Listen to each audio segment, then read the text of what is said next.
Welcome to the Q for Two, your podcast companion for learning all about your favorite theme park attractions. Whether listening at home or while waiting in the queue, we'll fill you in on all the information you need to get the most out of your ride experience. I'm your host, Ryan, and joining me as always is the super duper Matthew. Today, we're talking about the history and hidden secrets behind Justice League Battle for Metropolis at Six Flags Over Georgia. Super duper excited to talk to you about Battle for Metropolis. It's interesting, as we're doing a season on Six Flags, it's obviously very roller coaster heavy, but we're going to have a different ride experience to talk about today. Oh yeah, and I'm excited to hear everyone's takes in the comments because, again, if we're comparing this to Disney, this is not as good. It's a fun ride. It does not rank up there compared to a Buzz Lightyear, a Toy Story Mania, those sort of rides, but I'm excited to learn more about the ride today. And it definitely offers an extra experience at Six Flags that I think is a fun draw. And I'm sure we'll kind of get into this a little bit more in the episode, but Matthew, that season that we had season passes together was actually opening season for this ride at Six Flags Over Georgia. And so I remember when we were going, there was kind of a bit of fun fanfare about the theming around the attraction and the theming in the area. So we kind of got that new ride experience when we were going in 2017. Yeah, and I love that movie, so I'm excited to talk about today.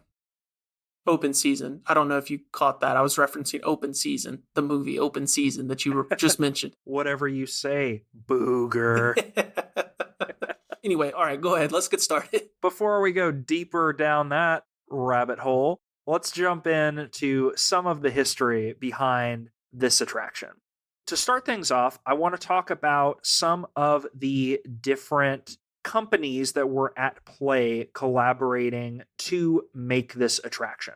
This was a team effort between a couple of different companies that pitched in. The ride itself was manufactured by Sally Corporation, which was in charge of the creative design and the animatronics development in the ride. Of note, this corporation has done a lot of different attractions around the United States. A couple that I know we're familiar with here at Q for Two, the E.T. Adventure ride at Universal Studios in Florida and Hollywood is one of the attractions that this corporation had involvement in. And just as one that I kind of wanted to throw in here, Matthew, I don't know that you've ever had an experience with this ride. I haven't, but I thought it was kind of fun. We are from the state of Alabama, and they actually worked on a ride in the state of Alabama, down near Mobile in Baldwin County, the Mystic Manor at Tropic Falls at OWA, O-W-A, which I haven't gotten down there to ride this ride. Is that one that you're familiar with at all? No, I can't say that I am. I actually have never been to Universal either, so both of those rides, I know I've heard of E.T. down at Universal, but yeah, both of those rides are outside of my wheelhouse. I did just want to give that shout out since we're both from Sweet Home, Alabama, but maybe we'll make it down to the Mobile area to check out the Mystic Mansion. Other companies that had a role here, Pure Imagination oversaw the production and graphics of the film components around this attraction. The vehicles themselves were designed by Oceaneering, which that company has also built the ride vehicles for Transformers, the ride 3D, and the Spider-Man ride at the Universal Studios theme parks. And then kind of our last player that's in the mix here is a company called Alterface that designed some of the gaming elements behind this ride.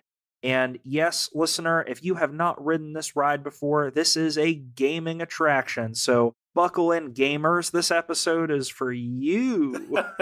Was that cringy enough? Did I hit that stamp for our podcast? You hit it right on the head. That's exactly the level that we want to be at for this ride. So as you kind of alluded to earlier with comparing this ride to some attractions at Disney, this is a shooter-based attraction that while you are on the ride, you're given a laser shooter apparatus that you are firing at different interactive components throughout the ride on screens and on projections. And so all of those gaming elements were contributed by the company Alterface. Now that we've talked about some of the companies, I want to kind of throw it back to the origins of this ride, which actually started with another collaboration between Alterface and the Sally Corporation. They had originally worked on another Justice League dark ride, specifically the attraction Justice League Alien Invasion 3D, which opened at Warner Brothers Movie World in Australia in September of 2012. Now, when they made this attraction, Sally Corporation had expressed interest in expanding the concept to other parks in the United States, for which we know Six Flags owns the DC Comics licensing rights here in the States, and so they looked to partner to spread this around the US. Now, when they were working on making changes to adapt it to the United States audience, some major differences included a motion-based ride system by Oceaneering International that we had discussed earlier, with vehicles that can spin a full 360 degrees, as well as changes to the narrative of the ride involving villains Lex Luthor and the Joker. Now, they replaced the villain that was the key villain in the attraction Justice League Alien Invasion 3D. Matthew, I know that you are a DC Universe fan. Let me just ask you right out the gate, are you familiar with Alien Invasion 3D? I'm not. As a DC Universe fan, if I say the main villain of Alien Invasion 3D, any characters popping to mind that you think might have starred in this other attraction? So the first one that pops in my mind would be a Martian Manhunter, but obviously not a villain. But I feel like you can't do an Alien Invasion Justice League ride without including one of my favorite Justice League members. As for villain, I feel like a bad fan. I can't think of anything. No, I genuinely can't think of anything off the top of my head. I apologize. It's one of those nights, I guess. Well, I'll tell you what, Matthew, I was being a little bit unfair because the DC Comics universe is quite expansive and includes a number of characters. What if I were to tell you that this character actually got a resurgence in pop culture with a starring role in the 2021 film, The Suicide Squad? Are we talking about Starry? My friend, we are talking about Starro the Conqueror. Oh, man. Starro the Conqueror. Everyone's favorite killer starfish. Well, it cracks me up because I don't know as much about the DC Comics universe. I've enjoyed the DC Comics. Well, all right, let's back that. Enjoy is a tough phrase, but I think we're on the same page. Let me back off my enthusiasm. I have watched the DC Comics cinematic universe as they have been bringing out these movies, and I had never heard of Starro before the 2021 film. But sure enough, Starro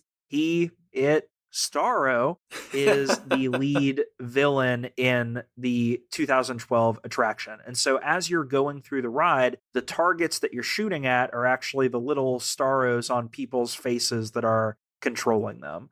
And so they redid that with new villains, Lex Luthor and the Joker, which are a bit more popular in the US for the attraction that we now know as Justice League Battle for Metropolis. It also makes you wonder if there was any sort of, PETA involvement with that sort of thing. When you're shooting starfish, even though they are aliens, it makes you wonder if there's any kind of involvement of that, where it's easier to shoot people than it is animals. I will say I did not come across any press with PETA opposing and driving this decision, but I'm not going to crush that narrative. We don't know that that's not a fact, so who knows? Come on, PETA, let us shoot starfish. Get over yourself. As Sally Corporation was working to bring this ride to reality, lead creative designer Rich Hill was the chief creative officer at Sally Dark Rides, or Sally Corporation, and he was heading up this project. And I just wanted to mention his name here and make sure that we attribute him to the ride, because he has a page on the Sally Corporation website, and he actually lists Justice League Battle for Metropolis as his favorite project among all of his work done for Disney, Universal, and Cedar Fair. So this is his baby. Want to give him that credit. No, that's really cool. And I'm not trying to give this ride a hard time. Again, I do enjoy the ride. And we'll get into the actual ride here in a little bit for sure. But if you're a fan of DC, I can imagine working on this would be almost like a dream come true because he's actually getting to tell a story that is theirs, you know? So that's a really cool thing that if I design this ride, I can understand that, yeah, this would be one of my pride and joys for sure. Absolutely, especially if you're a DC fan, to be able to, like you said, create your own story, create your own interactive experience in that world with some of the most iconic characters from that comic book universe. It's a neat opportunity and a neat thing to be involved with.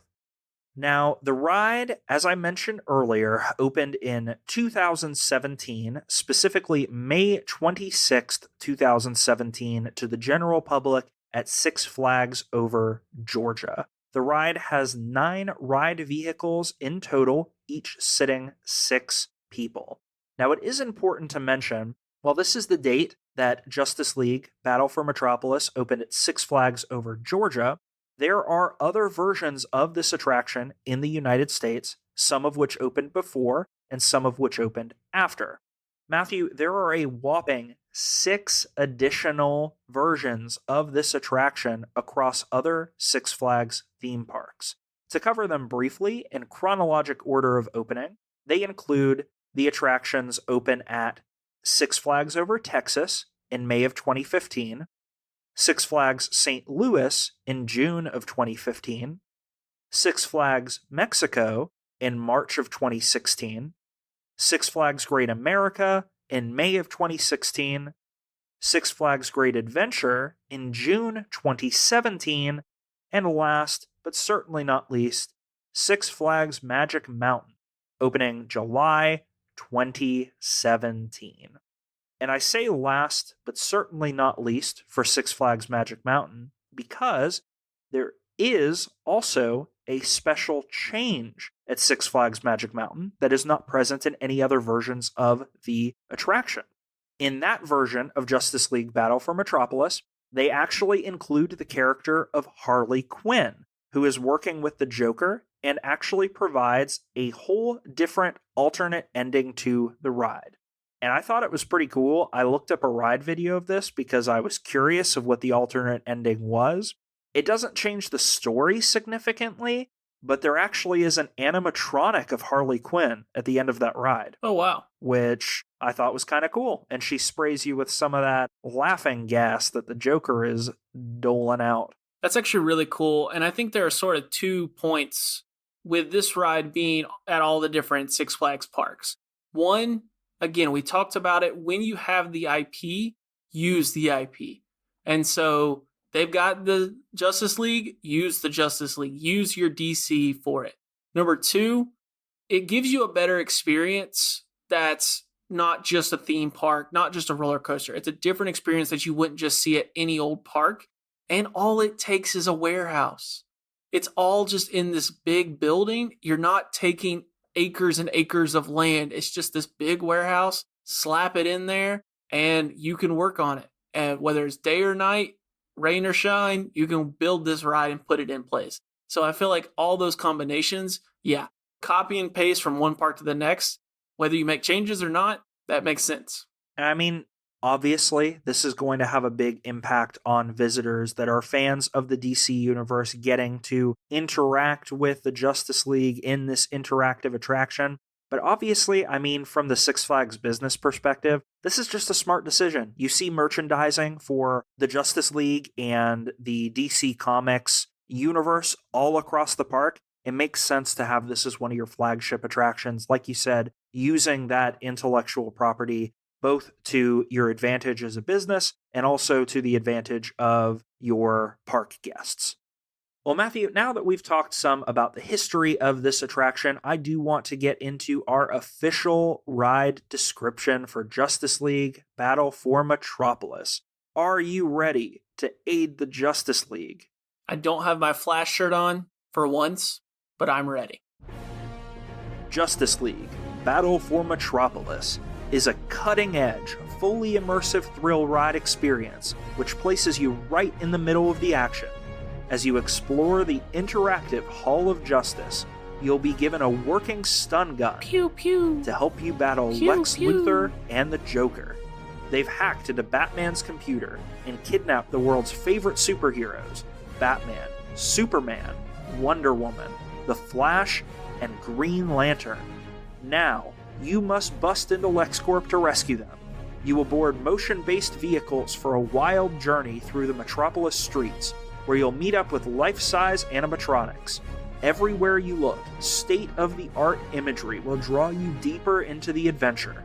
Your unique transporter will take you piloting through the environment. Can you thwart the Joker's evil plan to infect the city with laughing gas? Only if you're brave enough to join the Justice League Reserve Team. Man, that's a good description. That's a long description. It is a long description, but I feel like there is a lot of story in this attraction. Oh, yeah. And they kind of want to set the stage with their description of what you're involved in. Yeah, it makes sense. Again, we praise the Disney ones for being super thorough. This is a good one. It's a good, thorough one. It's just definitely a long one. Absolutely. And this is one that you kind of get that whole story and you get that buildup as you're waiting in the queue for the attraction. I know we've talked in a lot of other episodes about the screens while you're waiting for the attractions, that at most of the roller coasters in the park are going to be playing Looney Tunes cartoons. But here at the Justice League, while you are in the Hall of Justice, your screens are going to be briefing you on the situation that you are going to be embarking on as one of the Justice League Reserve Team. So definitely pay attention to all the videos here. It enhances the experience in the attraction and actually gives you a little bit of tips of which things to kind of aim for, what you're blasting with your stun gun. But note that it is on loop. So if you get stuck in line for a while, you might end up seeing the same thing over again. So just as a heads up, if you do start seeing something and say, wait a minute, I thought we already saw this, it's very possible you did already see that in some of those longer queue days. You may hear the Joker call Lex Luthor Lex Luthor more than once, so just be prepared for that. Now, a couple other things I did want to mention as fun facts about this ride. Matthew, we've been talking this season about some awards for Six Flags attractions. And one thing to note for the Justice League Battle for Metropolis, in 2018, the ride received the THEA or THEA Award for Outstanding Achievement for Theme Park Attractions. So that's kind of the one little gold star that this attraction does have in the world of attraction awards. Was that at this specific version, or was this like one of the original versions at one of the other parks? This was this specific Six Flags Over Georgia version? So my understanding from where I looked it up, it is the attraction design.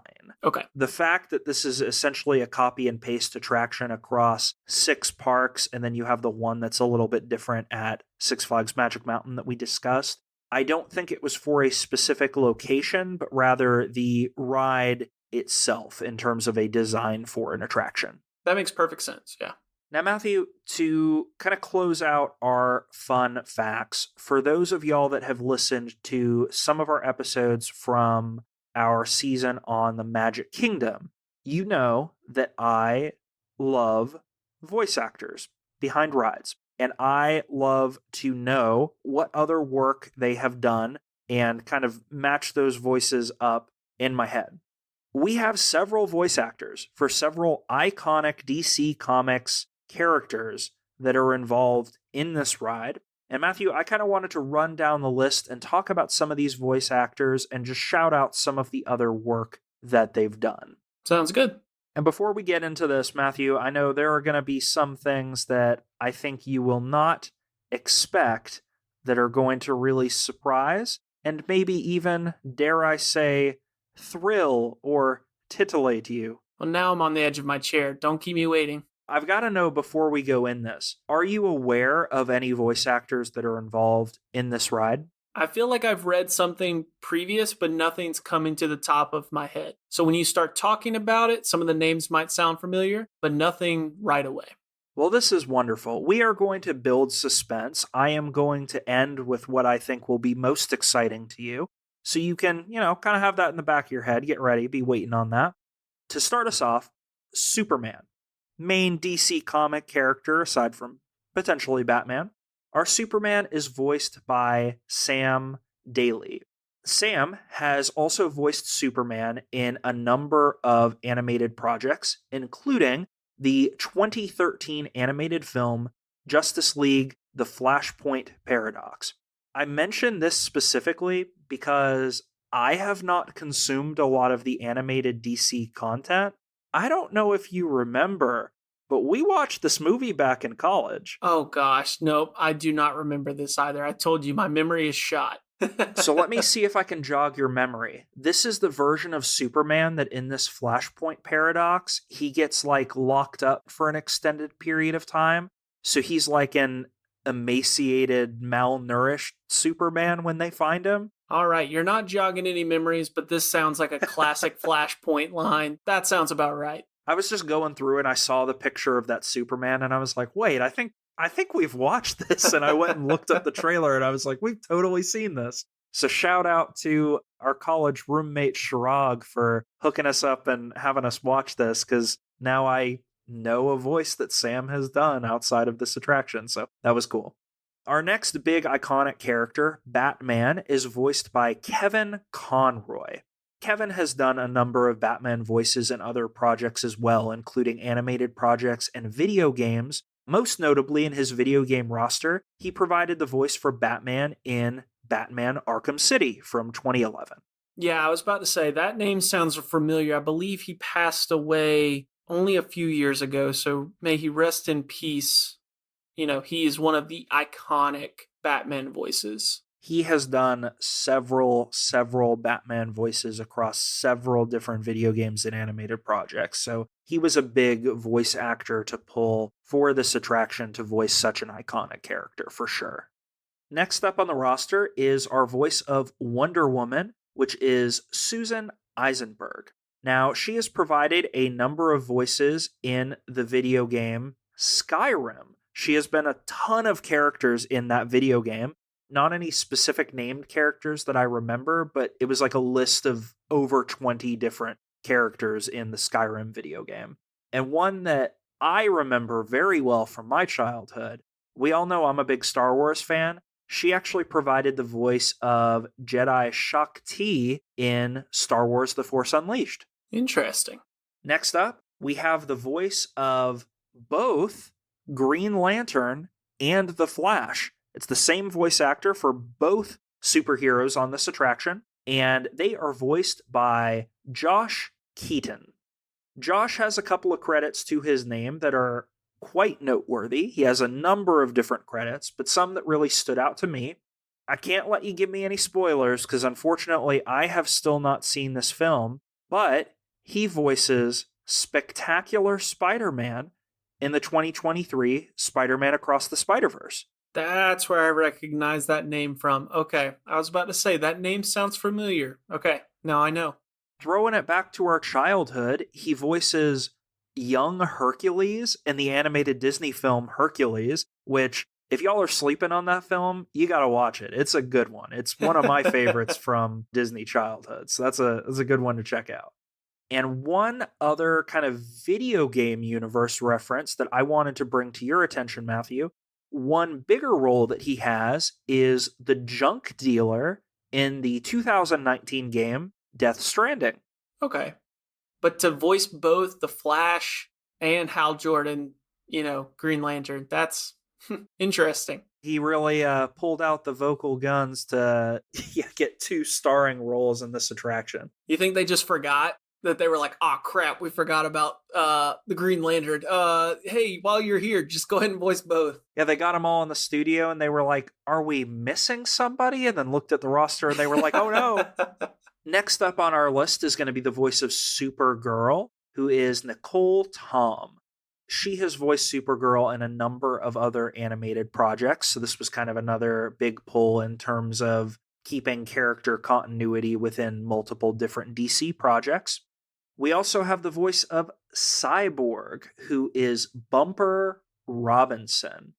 Fun thing about Bumper, in addition to voicing Cyborg in some different projects, he also crosses universes, jumping over to the Marvel universe, voicing Falcon in a number of video games and animated projects from Marvel. There's definitely a lot more crossover when it comes to the animated world. For sure. 100%. Kind of like we were talking about before with Josh Keaton, who also voiced Spider-Man in the Marvel Universe. It's fun to see kind of the crossovers between DC and Marvel we see with a lot of these voice actors. One also little minor thing that I wanted to mention about Bumper Robinson as a voice, probably nobody else cares about this. I care about this because I thought it was funny and I immediately knew what they were talking about. Matthew, have you seen the 2003 Disney film Brother Bear? Okay, I'm going to be honest, and I'm not pulling your leg. Kendra and I watched this movie 3 days ago.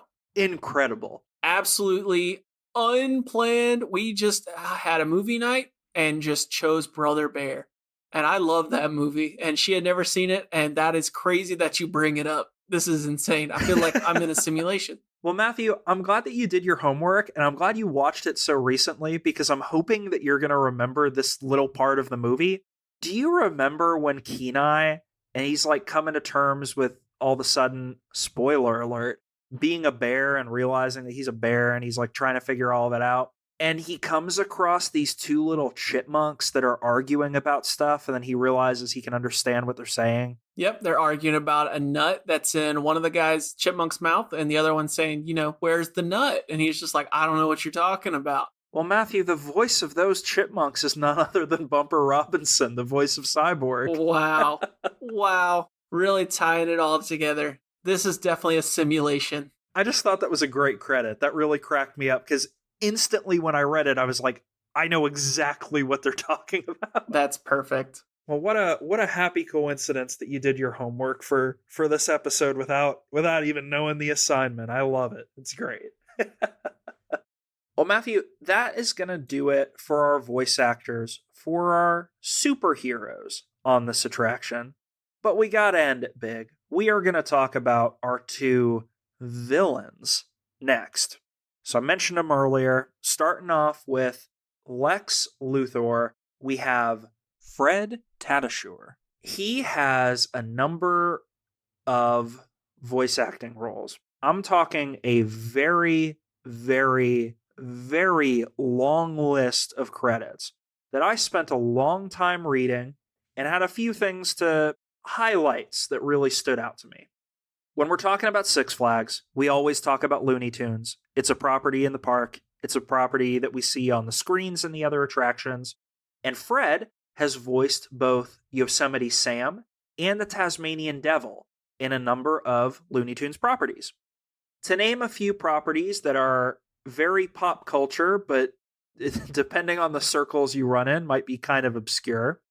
He's got some voices in the Kung Fu Panda universe, Matthew. Fantastic. In the theatric releases for Kung Fu Panda 2, he is Panda Dad. Oh, wow. Okay.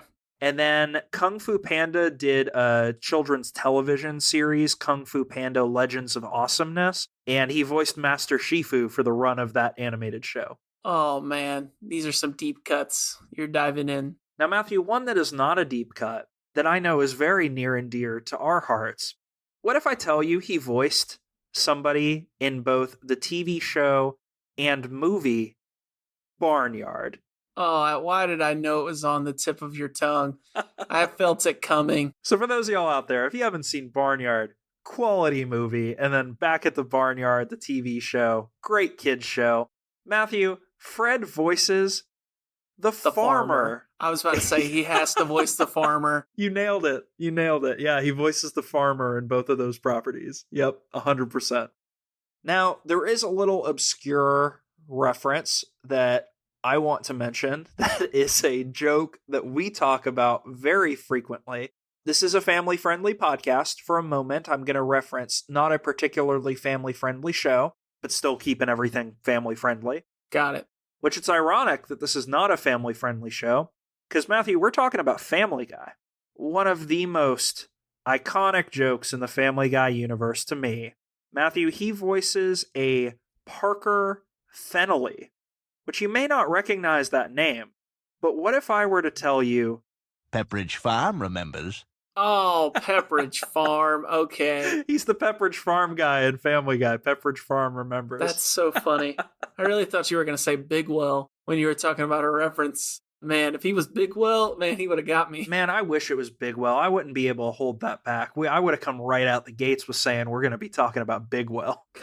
Just a couple other references that I want to mention because I think it's fun. Matthew, there's a video game that I know that you really like. He voices a Wombus Troubleham in the video game Bugsnax. Wombus. Love that. I'm a big fan of the TV show Regular Show. He voices Muscle Dad on Regular Show, which for those of y'all that know, you know, good old Muscle Dad. Bringing it back to a theme park reference, a ride that we've actually discussed on the podcast previously in our Thunder Mountain episode. Fred actually provides the voice for some of the bears in Big Grizzly Mountain Runaway Mine Cars at Hong Kong Disneyland. Oh. So he's got another little fun theme park tie-in that I thought would be fun to throw back to something that we discussed. Well, Matthew, I've saved the best for last. We're talking about the Joker. Do you know who voices the Joker for this attraction? Because, Matthew, when I tell you the name, you're going to know immediately who I'm talking about. Tom Kenny. That would be quite awesome, but no, it is not Tom Kenny, but it is a voice actor of the highest caliber, just like Tom Kenny. That's all I got. I'm talking about Troy Baker. Wow. Okay. I don't know why I didn't think of that. If I'm not mistaken, Troy Baker voices the Joker in all the Arkham series as well, so that makes plenty of sense. Other big pulls from the video game universe. I'm sure a lot of our listeners, if you're, gamers like we mentioned before, this episode is for the gamers. He voices Joel in the Last of Us video game. He also voices Samuel Drake in the Uncharted video game series. He also has a number of other credits across other big-name video games, including God of War, Death Stranding, Silent Hill, Star Wars The Old Republic, and even Fortnite. So he's got a huge number of voices across a number of big-name video game franchises. I gotta tie it back to this again since we were just talking about it before. He voices some characters in the Regular Show, and not just any characters. He voices Maximum Glove and, you heard it here, folks, Clorgbane the Destroyer. If you know, you know. Oh, gosh. And for any anime fans out there, he has an extensive anime career, too, that I hadn't realized. He voices Excalibur and Soul Eater. He voices a number of characters in the Naruto universe, and he even voices Helmeppo in One Piece. So a lot of names across a lot of anime franchises, but I couldn't believe I didn't know it was Troy Baker. Troy's range is insane. He's one of those voice actors that he can do a lot of inflections. A lot of voice actors do their voice across the board, and it's very slight differentiations of their voice. Troy is one of those that really can put on many a character, and it shows. And that I am not surprised that he plays the Joker, but I did not know that, so that's really interesting. Yeah, he's got incredible range. He's a great voice actor, really brings it for this performance of the Joker. So that was a really fun little thing to note about the attraction that I never recognized before. Heck yeah. I do just want to tie up our voice actor section by also saying I didn't name all the things, but one thing that I thought was a really common trend, pretty much every voice actor for this ride has worked extensively on Ben 10 TV shows. So there have been several different iterations of like Ben 10 stuff from Cartoon Network. Everybody here pretty much worked on Ben 10, which was just a fun little sub fact I wanted to throw out there. So that's so funny. Full side That's note. so funny. And Matthew, one final fun fact I have about this ride. Again, we've said it before. We'll say it again. I'm a big movie buff, big movie fan. There is a movie reference in this attraction that is not a DC movie reference. I'm actually talking about the movie The Princess Bride. There is a desk in the ride that has a coffee mug on it, and it's a coffee mug with the name tag for Inigo Montoya that says, "You killed my father, prepare to die." So there's that little Princess Bride reference sprinkled into specifically the Six Flags Over Georgia attraction. So I thought that was kind of a fun little thing that was hidden in there. That's neat. Bringing it back to the Six Flags Over Georgia attraction, Matthew, I do want to take some time to talk about our experiences with riding this ride. As I mentioned before, we went several times during the 2017 season, the opening season for this attraction at the parks. I happened to take pictures of our scores on the rides several times that we went. Matthew, do you have any recollection of how we would kind of stack up with our numbers?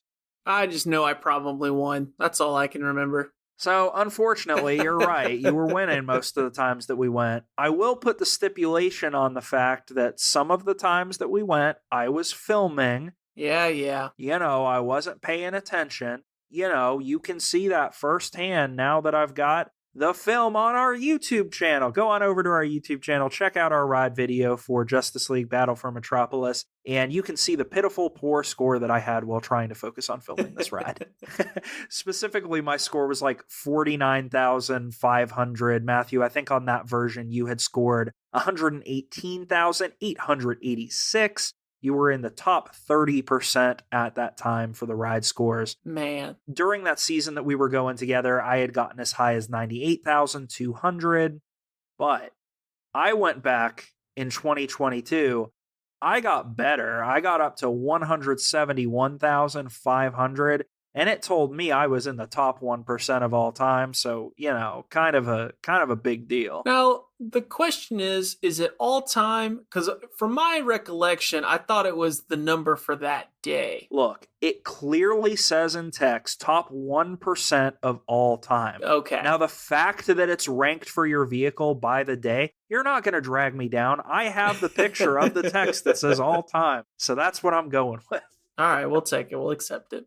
But no, you're 100% right. It ranks you in your vehicle and then by the day that you're there. And it has nothing to do with the fact that the park was dead on that day. It has only to do with my skill. I believe it. Matthew, one kind of fun thing I did want to point out about your scores specifically. So I mentioned your top score from that season that we were going was 118,886. Kind of weird that it ends in a 6, right? Correct. That's strange. Well, I did a little digging on this because I thought that was kind of weird.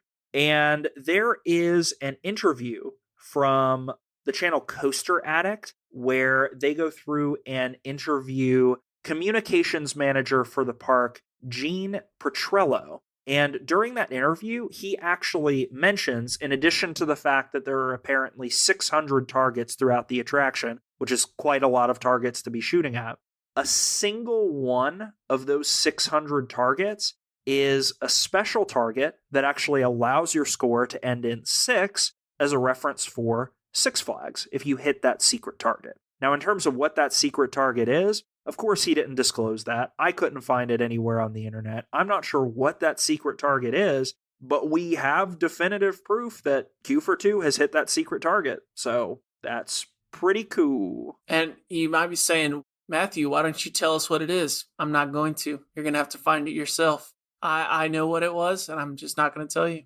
I feel like this is the moment that we insert that Hobbit meme. All right, then, keep your secrets. But Matthew, that was kind of a rundown of thinking about purely from the numbers perspective of riding this ride. Were there any stories that you can think of that you wanted to share from when we were going on that attraction together during the 2017 season? No, I can't really think of anything. I do remember having a good time. The queue, again, has its moments, especially that first season where it could be a little backed up and it got a little crazy. So the only thing that I want to mention about the ride that I do remember is the animatronic cyborg. I don't know if you found anything interesting about that in your research, but that was always a really cool thing for me is, you're going around those corners, you're waiting in the queue, and then to see that before you board and you see this huge animatronic we've talked about, we both love animatronics. That was always stood out to me. And so I do want to give an awesome nod to that because that was always a cool piece. Absolutely. The cyborg animatronic and even that Joker animatronic, even though less complex, but that one when you enter the ride, I always thought both of those were really cool. I'm a big animatronics fan. I did look for some additional history about these animatronics, and other than the fact that they were produced by Sally Corporation, not a whole lot of history there. I did think it was fun to see that the cyborg animatronic was a part of the original attraction in the Warner Brothers movie land in Australia. So that animatronic specifically got carried over from that attraction in terms of design, but not a whole lot other history that I could find online. Gotcha. Well, Matthew, before you take us out of this episode, I do want to talk about some ride tips. As we know on the Q for Two podcast, we always talk about ride tips, and specifically for all of our gamers out there, when you're dealing with an attraction with scores, we're going to try to give you a little bit of tips on how to get that high score. So I do have some tips here to share. We mentioned before, there's over 600 targets in the attraction. Pay attention while you're going through the queue. You'll find some hints on the different types of targets and associated point values that you'll get with going to those targets. We mentioned earlier that the attraction will equip you with a stun gun. It is important to remember that it is a stun gun.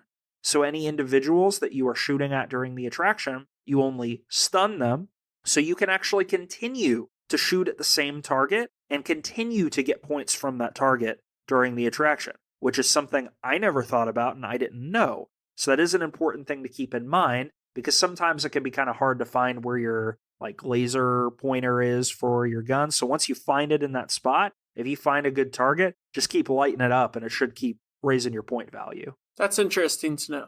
A couple of specific targets to look for. On the first screen you come to, look over on the left side of the screen and start lighting up the orange jumpsuit guy on the left. There is another one that's going to come out of a door that has a jetpack. Go ahead and get him before he takes to the sky and just keep lighting him up, because he is a high value point target. And so just focus on him while you're there on that first screen. When you get in the room with the Joker animatronic, shoot at the green canisters that are around the Joker's vehicle. Matthew, I didn't know this. There are point values for all those green canisters. You can get a whopping 2,500 points with each green canister hit. So take in the Joker animatronic, enjoy it, but be lighting up those green cans, because you're going to get some extra points for shooting at those. Always got to shoot at the barrels and canisters. Come on, man. Classic video game. Got to shoot at the canisters, blow them up. Whatever happens, happens. You got to go for it. Now, don't shoot at the barrels for that shelf that kind of falls on you during the attraction, because those aren't worth anything. But you might get hit by those barrels, so be careful out there, Justice League reserve team recruits. As you continue to go through the attraction, when you get to the cyborg section, don't focus on the Lex bots. Instead, focus on Cyborg's screens. You're going to see him with a panel of different screens, some of which begin to light up red. Shoot the red screens to turn them green. Other screens will continue to turn red. Once you shoot all of them and turn them all green, they will turn blue, and the Lex bots will actually change color. Then start shooting at the Lex bots and aim for the Lex bots further in the background for the maximum scores. When you're on the screen with the Justice League, when they're imprisoned and you're working on freeing them, there are two big targets to shoot for here. There are big mechanical arms at the left and right side of the screen, and then there are cases of kryptonite, two specifically on the left and the right. Shoot at the kryptonite, shoot at the arms. Those are going to be your big value targets. If you shoot at the arms and deactivate them 3 times in a row, it'll actually pop up a special target on the arm that you can get for even more points. And lastly, just as you're going into the attraction, in general, shoot at the characters further in the back if you can hit them. You're going to get higher value points, and you can just keep hitting the same character over and over again and rack up some additional points too. Overall, that's the tips I have to try to get the highest score you can.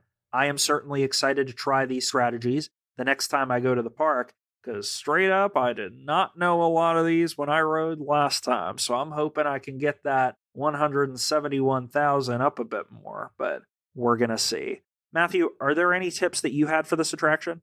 I don't have any other tips. I did have a question. Did you see what the max score possible was? Do they have a max score? Apparently, it is possible to get to 999,999. Good gosh. But from what I've seen, it is incredibly difficult to do that. Most of the people that I saw that kind of were working with these tricks, it's more attainable to get in the 300 to 400,000 range, but there are an elite few that hit that max. So if you go to Six Flags, there's not a long line for this attraction. Buckle up, Justice League reserve team, and get in there and practice, because Apparently, it is possible to max out the score. Well, that queue went faster than expected. We hope you enjoyed the episode and learned something new about this wonderful ride. As always, we'd love to hear your experiences with the attraction or any fun facts you have. Feel free to join our Discord server and join the conversation, or shout at us on Twitter or Instagram, at Q42. That's QUEUE_FOR_TWO. Q42. You can also drop a comment on our YouTube channel. All the links can be found in the episode description below. Now, go catch that ride, and we'll see you in the next Q42. It's a gas! Because that's what the Joker said. Ah, I got you. It sounded like it's a me, Mario. It's a me, a Joker! Ha ha!